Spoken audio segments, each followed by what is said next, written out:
Oh, how about this for a tough decision early on? Excellent selection. Just what this team needs to maybe get him over the hump.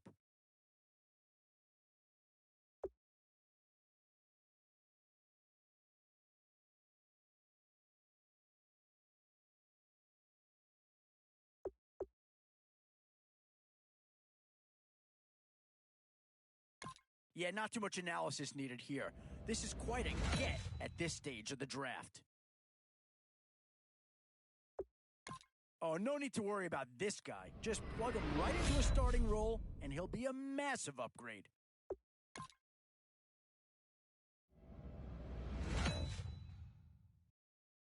In these middle rounds, you have to start asking yourself, do you settle for what's available now, or do you try and push your luck?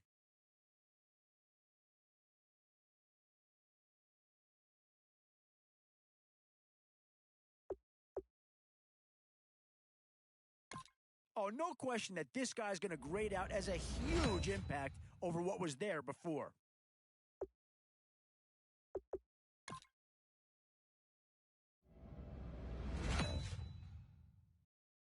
Tough call here. Do you try and get tougher up front or get yourself a player in what we call a skill position? And there's a pick that'll certainly help.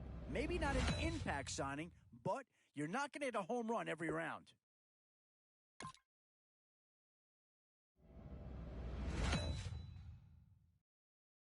Yeah, here's a spot where the fan base would be clamoring for a skill player. But do you listen to him or go after someone who can help you up front? And with time running short, you've got to hope some guys fall into your lap, or you could be left with some real holes on your roster. Whoever's making the final decision here might have a coordinator in each year. I'm not sure that this selection is going to provide a huge punch, but he's at least a guy that does have some upside. And now, which side of the football will they address here? Some interesting options either way.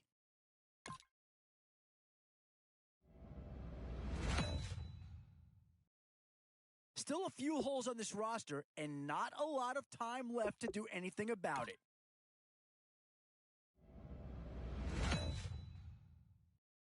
Now it's getting to the time of the draft where you really want to get lucky and hope somebody falls into your lap.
Thank you, Larry. Brandon Gaudin, along with Charles Davis here in the booth. We are set for a spectacular draft champions matchup and some spectacular talent on your screen right now. Let's not waste any more time. Let's get down to the field for kickoff.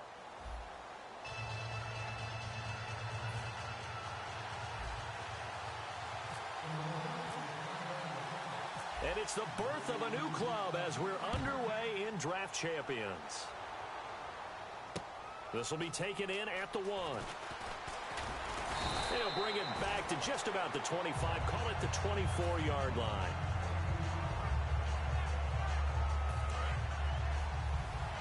And the D-line pinching together must be expecting the run. Peterson alone in the backfield. And they'll give it to him here. Cuts it out here, left sideline. And they're able to get this one across the 35. It's a pickup of 14 there. And the Giants are going to get a first down.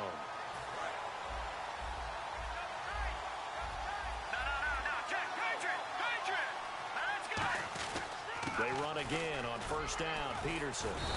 And hard running's going to get him over the 40 to the 42. Call it a gain of 4 on first, and that'll make it second down.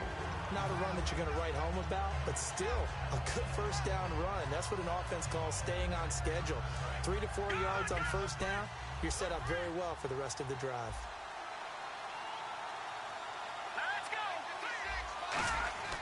Here's Hoyer. Finding his safety valve here. That's complete. It'll be a gain of 4, and it'll be third down. I know most of the time when the ball's in the air, you're thinking wide receiver, tight end, but running backs, they can be a big part of any passing offense nowadays. So 3rd and 2, and I count 6 defensive backs out there. They'll run it. Here's Peterson. And he's going to have the first down at about the 38. That one good for 16, and the drive will continue. So it'll be first down here after the run. And that's the way to get things started the first time you touch the football on the road. And you have to believe all week long, all they've talked about is, okay, going into a hostile environment, we're the visiting team. How do we take control of this ball game early? That's one way right there. No fear, guys. And if they had any, it's probably gone after that run.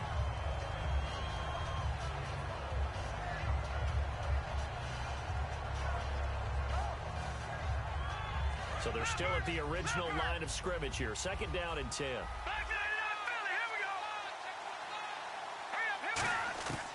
Now Hoyer trying to get it to Thomas, and it's intercepted. Picked off by the linebacker, Demario Davis.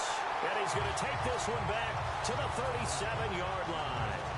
That could be a downside of putting together a team in draft champions week 1. It's early. You might have some of these mistakes. You're exactly right, because it does take time to build chemistry, trust, right? Understanding where guys are going to be.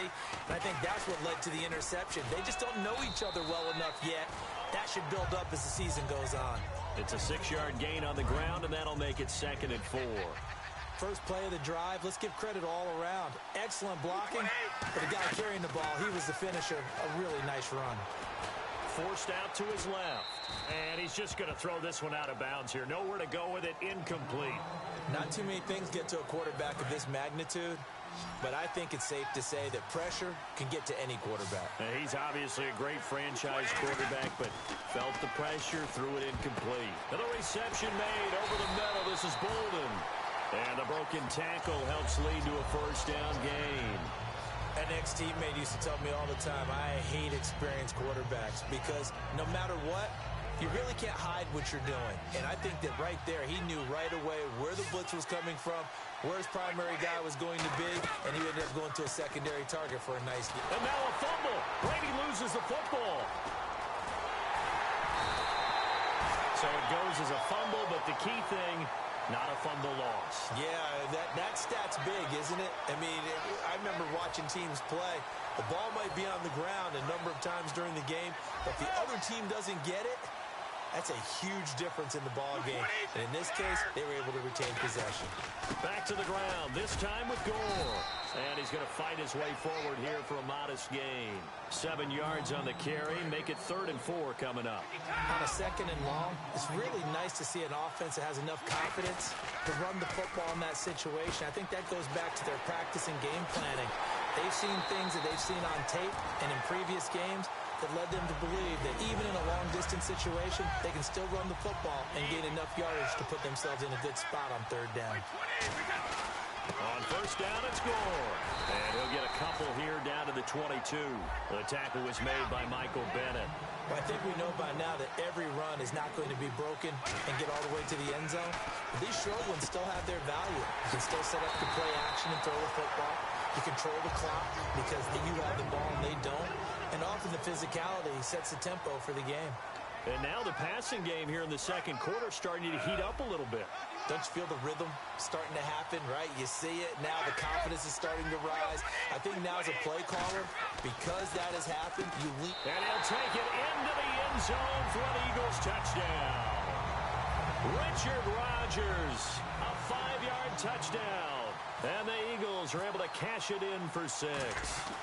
The big fella was the recipient there for that touchdown pass, and it seems like more and more the tight end is the guy you have to worry about most in the passing game. Out is the kickoff unit as they run up and send this one away. This is taken at his 4. Then he'll take this across the 25. Couple extra yards up to the 27-yard line. And New York set to take the field. Looked like they had something going last drive. Then the interception happened. Will they recover? The memory they need to keep with them is that they did have something going. They were moving the ball on offense, had a nice sequence going. Don't worry about the other part. You can't get that back. Let's go back to what you were doing well before. I thought you were going to say they need to have no memory, but remember the good part, forget the bad. I like that even better. Possible run anticipation here as the D-line sandwiches together. Rolling to his left. And pops free. The collision there jarred the ball loose and brings up 2nd down. I know tight ends love this route because a lot of times they'll fake a block first and get a little bit of space and then come across the middle because in their mind, they're thinking catch the ball and then drop the hammer on the little guys in the secondary. Unable to drop the hammer, he just dropped the pass. They got pressure there and only rushing 3. And there's a defensive coordinator right now who is celebrating not just getting home with 3 there, but realizing if that's the type of pressure he can get in the entire game, then his pass defense is going to be excellent. You're dropping 8. Where are you going to go with the football?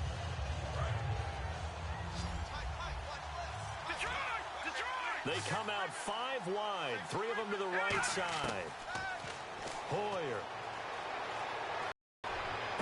And he's got a man open. That's Allen. And he is taken down deep in Philadelphia territory. It's a big play for the Giants on 3rd down. 44 yards.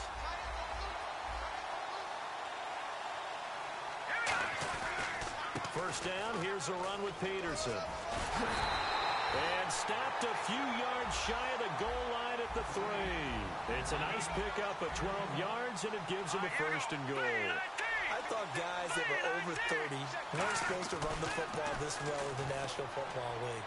How about that veteran leadership? A big-time run combined with some nice blocking by his offensive line, showing that the ins and outs of being a veteran still has his place in this league.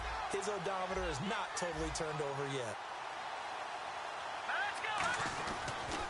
They'll run for it with Peterson.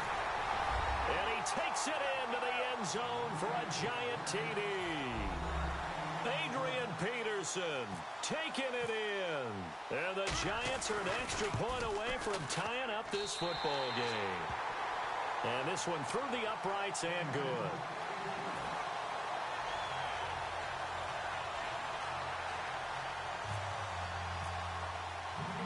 So a tie ball game here as the kick's away. This will be taken in at the 1. And he'll be out of bounds across the 25.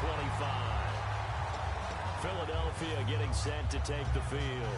And they were able to punch it in the end zone last time. They'll be looking to do that again here for the defense. Obviously, they'll be looking to stop them from punching it back in the end zone. It always is punch-counter-punch, isn't it? And which team has the advantage? Let's just go back. Last time on offense, they rolled downfield, got into a good rhythm. You can see a little more bounce in and out of the huddle. You can see the sideline really get into the game. So defensively, you're thinking to yourself, how do we take that away from them? How do we get the advantage back? Let's see what they come up with. I think pressure is always the first way to go. You love pressure. I love it. We'll see if they dial it up this drive. Looking back to the air on second down. It's Brady, and he gets it to Golden. And they get him down, but not before he takes it across the 40-yard line. 2 minutes to play in a tightly contested first half. Back with more from Charlotte after this. They go play action here on first down. Flush to his right. Wide open receiver complete. Give him 27 yards that time. And it'll be first down Eagles. I've got to make sure that I don't take Tom Brady's greatness for granted, that we make it routine. How about that throw right there? Yeah. Another great completion. And you know one area where he honed his throwing? He was a catcher in high school. He was actually drafted by the Expos in 1995 in the 18th round. Wow, that would have been something to see him behind the dish. Think he gunned down a few guys? Gunned down a few guys trying to steal second. That would have been fun to watch. They'll come out in the pistol. Brady now to throw. Finding time. Drops it underneath the goal. And taking it to the 15-yard line before he's brought down. It's a 10-yard pickup, and it moves the chains. And the offense lining up 1st and 10.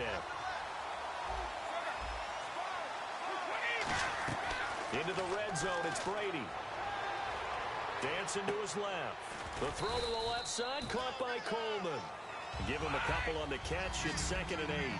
But there wasn't much there with that hitch route. They didn't gain what they expected. But sometimes when you call a hitch, you really don't have an alternate to go to. You don't have a second route to throw it to. So sometimes you have to rifle in there and hope for the best. And that one finds the ground, breaking a string of 5 straight completions. And it brings up 2nd down. No, third down. Defense really showing respect to the deep ball here, playing off the receivers. Good job by the O-line. Quarterback had time to go through his checks. That's one you need to take advantage of. A perfect situation, and they're unable to take advantage of it. When you have that much time to scan the field, you have to find an open receiver. So on now the field goal team for Philadelphia. And Cundiff able to knock it through. And they take the lead here now at 10-7. So they kick it through to take the lead. There is a little bit of time left, though, here in the second quarter. And while they're concerned about not giving up a big return or giving up points themselves going into the half, how good do they feel, though, putting points on the board themselves right near the end of the first half? And now out come the Giants. And with time quickly fading here in the second quarter, not sure how aggressively, offensively they want to play this. I think we'll find out just how much they trust their guys in this situation if they decide to take a shot. Now a play fake here on first down. Across the formation, he's got a man. That's Allen. A big play there just before halftime. And even 40 yards. Coaches really don't care from what position they get this, but run after the catch ability, rack ability, is often the difference between winning and losing and changing field position. Now Hoyer. Looking for Allen. He's got him on the slant. And he will take it on in for a Giant touchdown. Dwayne Allen in the final seconds of the first half. And the Giants are going to jump back in front.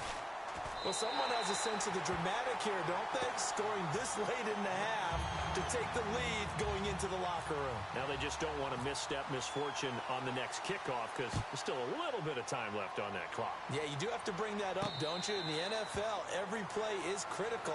If you give up something cheap there, all that advantage they just gained goes right out the window. The Eagles coming out as they get ready. And from this spot in the field with the clock where it's at, you think we're just going to see a knee and that's it? And I think in this situation, that's the proper play. But we do know there's some risk takers out there that may want to take one more shot before the clock runs out. Let's face it, you can run the route tree as many times as you want, get in sync, practice it, do all those things. But once you get to game speed, it doesn't always time up quite that well. That one goes incomplete. To throw is Brady. Flushed out right. Now he's going to throw deep right side. And unable to connect on the long pass. It falls down incomplete. So we come upon halftime here with the visiting Giants out on top. As we'll send you down the coast to Orlando, where we check in with our friend Larry Ridley and the EA Sports Halftime Report. Larry? And this will not be returnable. It's out of the back of the end zone for a touchback. Out come the Eagles now as he'll go on offense first here in the third quarter. They're down here, but very much in this game. What's the tonality of a coach's talk when a game is within striking distance like this at intermission? Typically, what they're doing is emphasizing the things that went well in the first half and wanting more of that. Sure, you've got to go over some of the errors and clean up some things because there's a reason you're down. But overall, I think they want to stay positive, stay up with this team. We're just starting the second half, and we've got the football. Let's go ahead and punch it in, and then we'll take it from there. See how that recipe works. They run. It's Gore. Cut back, left sideline. And they finally bring him down, but he reaches the 16. Trailing here in the third, and that run might just be the spark that this offense needs. And don't you just get the sense that he's going around, not just in the huddle, but looking over at the bench and saying, ball, give me the ball. Let me carry this thing home. It's caught, left side, Bolden. The completion good for 3, and it's second down.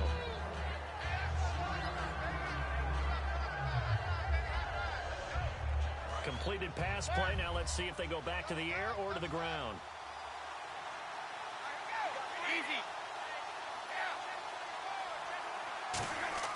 Now Brady throwing on second down. And this is caught. Touchdown, Philadelphia.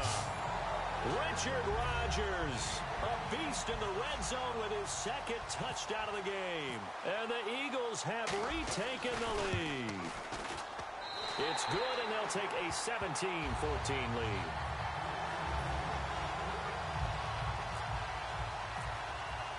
The Eagle kick team out there now as they run up and send this one away.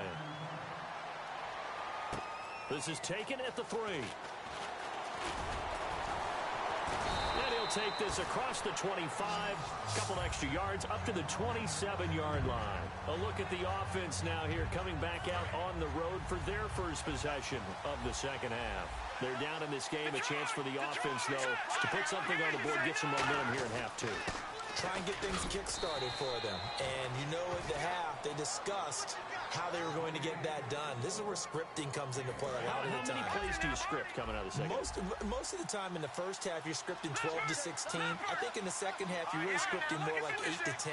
Kind of a starter or an opener, whatever terminology they use. Just something to get you off to a quick start. Being chased out, and he can't get rid of it. He's taken down. Michael Brockers in there to get him for what will be a loss of 13 yards. Well, you don't usually get a sack from a nose tackle spot, but we got one there. No, we don't. And a lot of the times in passing situations, they end up off the... He's got a man complete. That one goes for 36 yards. And at this stage, down in the second half, looks like they just wanted to find a way to get it in the hands of their playmaker, and they did. I think you're exactly right. I don't think the coordinator's looking at his play sheet and trying to figure out which play will work well. He's trying to figure out how to get the ball to the playmaker that you just described. Looking down at that sheet, you find people plays, not necessarily X's and O's, and that's exactly what they did there. Here's a play fake as they set up to throw. Out to his left. And he's got some space here. And he is out of bounds inside the 35. They give him 13 yards there on the play and a fresh set of downs. Well, that was man coverage. So once he decides to run with the football, there's no one to account for him, and he turns it into a nice gain. Here's Hoyer. And he works it to the 30-yard line here, right at the 30. Give him 3 on the play, and that'll make this a second down. So the offense now dealing with a 2nd and 7. Shift together here from the D-line. Thomas, the lone receiver left. Blitz coming, and down he goes. Cameron Hayward in there to bring him down for a loss of 7. 7th play of this drive coming up, but a long way to go on 3rd down. Sometimes I watch games and wonder why they use play fakes on certain passing situations, because it's not going to fool anyone. Nowhere to go here. He lost the football.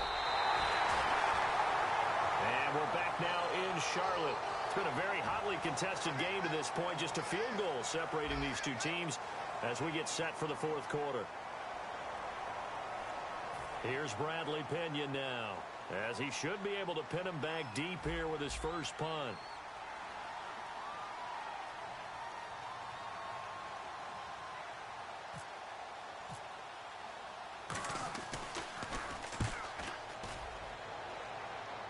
And it's out of bounds. Now we'll see what the side judge says.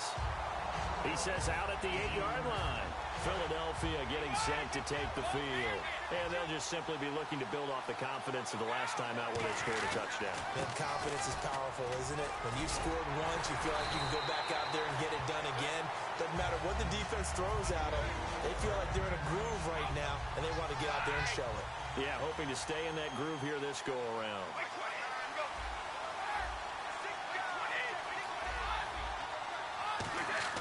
Brady now on 1st down. Cruz has it over the middle. And he gets this one just shy of the 40. They'll mark him down at the 39. Well, coaches always talk about finding balance on offense. I don't think you get much more balance than this. Big-time run, big-time pass. A 1-2 combination. Looked pretty good. How about that? Let's see if they can continue to take that kind of a punch, though. And he gets this one to midfield before he's brought down. Really good, skillful, tough running throughout this contest. Picked up 1st down after 1st down. He's got to have a nickname, doesn't he? How about the human 1st down machine? I think that fits. And he's going to be stopped up at about the 47-yard line. Give him 3 on 1st down. It'll set up a 2nd and 7. And in this situation with a lead 4th quarter, they're liking keeping the ball on the ground, I'm sure. That's just smart football, but you know the defense has to know it as well. They've got to stop them here. So now we're going to see that loading the box in a big way. 6, 7, 8, 9, whatever it's going to take, puts a little bit more pressure on your big offensive line. Gore back there is the lone setback. Throwing now is Brady. Buying time to his left. Complete left side, the tight end Rodgers. Give him 8 yards on the play, and they pick up the 1st. And that pickup of a 1st down, that's going to leave a mark because they really needed to stop them there, didn't they? Oh, so frustrating. Defensively, you're a play away from getting that football back here down late. Tough. Now they've got to find a way to create a turnover or a takeaway. Otherwise, this one will probably get away from them. Time for a break. We're back to see what happens after this. And here comes play number 6 on this drive. Back to the ground game here. Gore. And able to push his way forward here for a good little gain. It's a 7-yard carry to set them up with a 2nd and 3. I know that every now and then we get in those meetings with coaches, and you almost want to roll your eyes when they talk about staying on schedule when they're moving the football. But would you say a 7-yard run is ahead of schedule? 4th quarter with a lead, you love that, don't you? No doubt about it, because staying on schedule is trying to get 4 downs on 1st down. They did that plus 3. Brady to throw. And he takes a shot on the release as this will be incomplete. That one intended for Anquan Bolden. And 4th down coming up. 3rd down is the down. Both sides know they absolutely have to win. And the name of the game for the defense is pressure on the quarterback. But pressure on the quarterback with contact, that's how you end up winning it. Brady to throw for it on 4th down. Got a man, it's right. It's a gain of 5. And they're able to convert here on 4th and inches. A gutsy decision there going for it on 4th. But they got it, and that likely puts an end to this one. Indeed, it was gutsy because there's so many other options they probably could have exercised in that situation, but they bet on themselves, and it paid off. Just a yard on the pickup there, and it'll bring up a 2nd and 9. And now the Giants will stop play as they take a timeout defensively. It's just their first. They've got 2 more to use here in the final stages. Now on 2nd down, this is Gore. And he's going to take And now the Giants, they get the officials' attention and take another timeout. That'll leave them with just one remaining in this fourth quarter of play. They'll try and pick up the first with Gore. And he gets the first down yardage he needs before he's brought down at the 6. This is turning into a bit of a death march here, the 13th play of this drive.